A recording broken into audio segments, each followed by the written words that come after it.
Hey friends, it's Olivia, and today I'm going to be reading Looking for Leprechauns.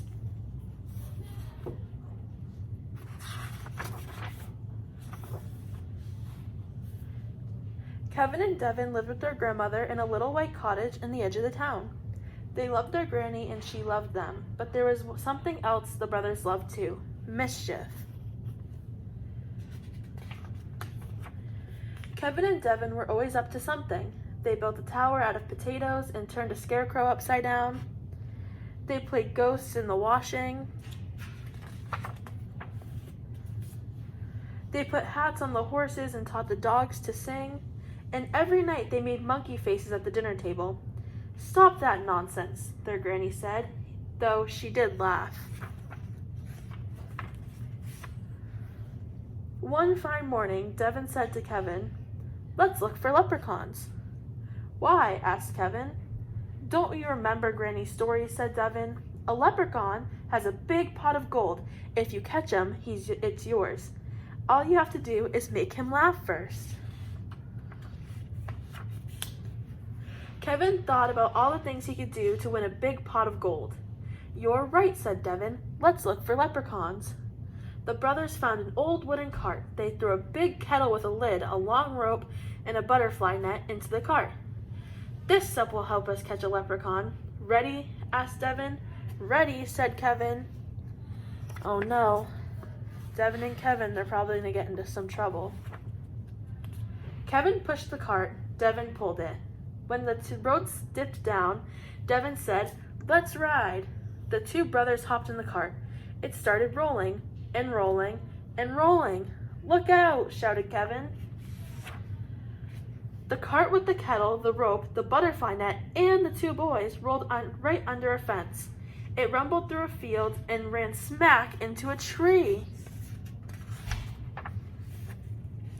The tree shook, the cart tipped over, Kevin was tangled in the rope, Devin was caught in the butterfly net. Thunk! Something landed in the kettle. I wonder what it could be. The pot started rattling. "Grumph, let me out! Grumph!"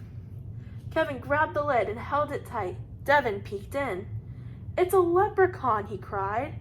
He reached into the pot and pulled out the wee man by his coattails. "We've caught a leprechaun!"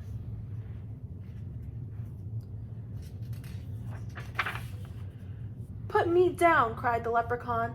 "Can a leprechaun take a nap without being disturbed?" Devin put the wee man down on the ground. The leprechaun was hopping mad. He jumped up and down. He shook his fist. He puffed his cheeks and his face turned red. "What about the gold?" Kevin whispered to his brother.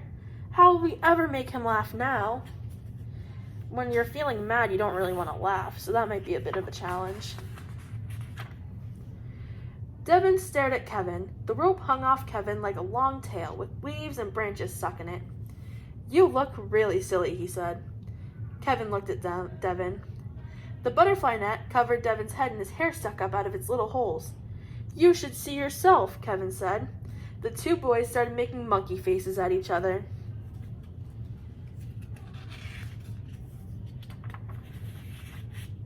They danced around and around making monkey faces. They made sideways monkey faces, upside down monkey faces, and monkey faces between their knees.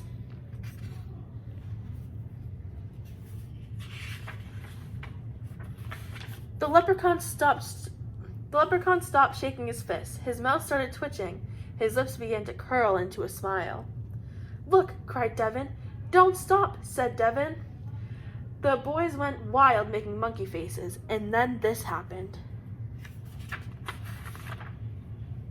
The leprechaun started laughing. "Monkey faces!" He howled and slapped his knees.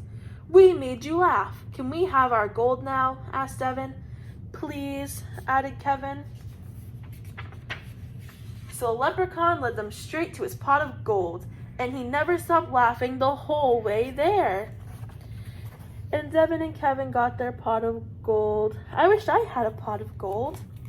The end. Bye, friends. Thank you for reading with me.